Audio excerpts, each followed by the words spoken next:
নমস্কার বন্ধুরা, ব্যাচেলার কিচেনে আপনাদের স্বাগত। আবারও একটা নতুন ভিডিও নিয়ে এলাম।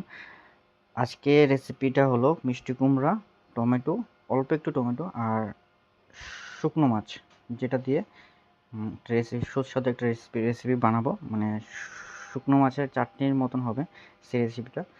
সেই রেসিপিটা রেডি করার জন্য আমার দরকার শুকনো মাছ। 3টে শুকনো মাছ নিয়েছি। আমার রেসিপিটা অল্প একটু হবে, তার জন্য 3টে শুকনো মাছ নিয়েছি।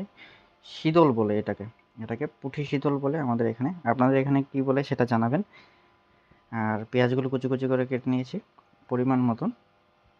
তারপরে মিষ্টি কুমড়ো অল্প একটু ছিল, অল্প একটু, আর একটু টমেটো দিয়েছি। টমেটোটা আমার ফেভারিট, সেই জন্য আমি টমেটোটা দিই। টমেটোটা যদি আপনাদের দিতে ভালো না লাগে তো দেবেন না। টমেটোটা আমার ভালো লাগে, সেজন্য আমি টমেটোটা দিয়েছি।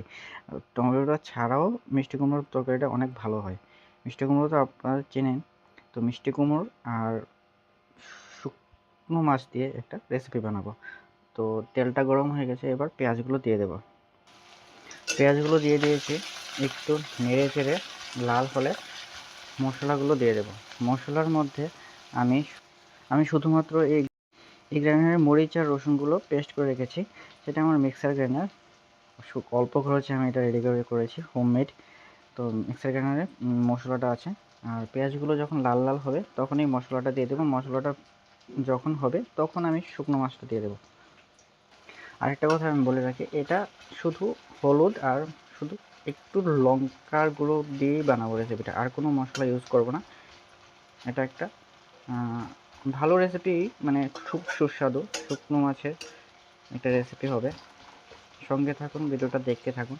আপনারা জানাবেন ভিডিওটা কেমন হচ্ছে। আমার নতুন এক্সপিরিয়েন্স, তো নতুনভাবে রান্না করছি অনেক বছর ধরে, বাট একটা ইচ্ছা হলো যে ভিডিও রান্না করার সাথে সাথে ভিডিওগুলো বানিয়ে আপনাদের দেখাই কীরকম করে আমি চলি, কীরকম করে আমি রান্না করে খাই, সেই জন্য এটা।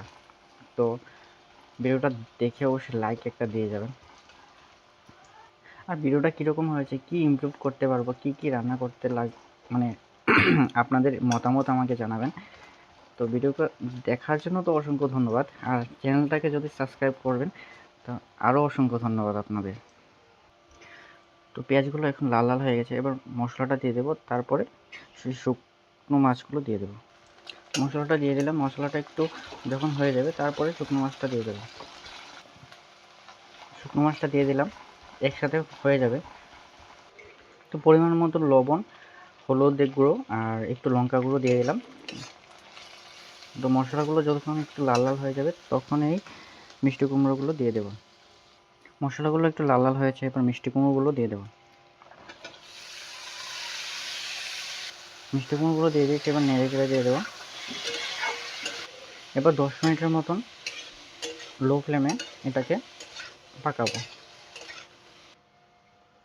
এটা হয়ে গেলে তারপরে একটু ধনেপাতা দিয়ে দেবো। আমার এটা রেডি হয়ে গেল। দেখুন অল্প একটু হয়েছে, কতগুলো মিষ্টি কুমড়ো দিয়েছিলাম, সেটা অল্প একটু পরিমাণে হয়ে গেছে। তারপরে এটা একটু কষিয়ে নিলে এরকম শুকনো শুকনো করেই খাওয়া যাবে। এটা শুকনো শুকনো করে আমি খাই। আপনারা যদি চান তাহলে এটা জল দিয়েও ঝোল বানিয়ে খেতে পারেন। ঝোল বানিয়ে আমি খাইনি কোনো দিন, টেস্টটা কীরকম হয় সেটা ধারণাও নেই আমার। আমি এরকম শুকনো শুকনো করে খাই। জানাবেন আপনারা কি এরকম হয়েছে এটা রেসিপিটা। স্বাদটা তো আমি অনুভব করব, আমি মানে দেখে অনুভব করুন কীরকম হয়েছে।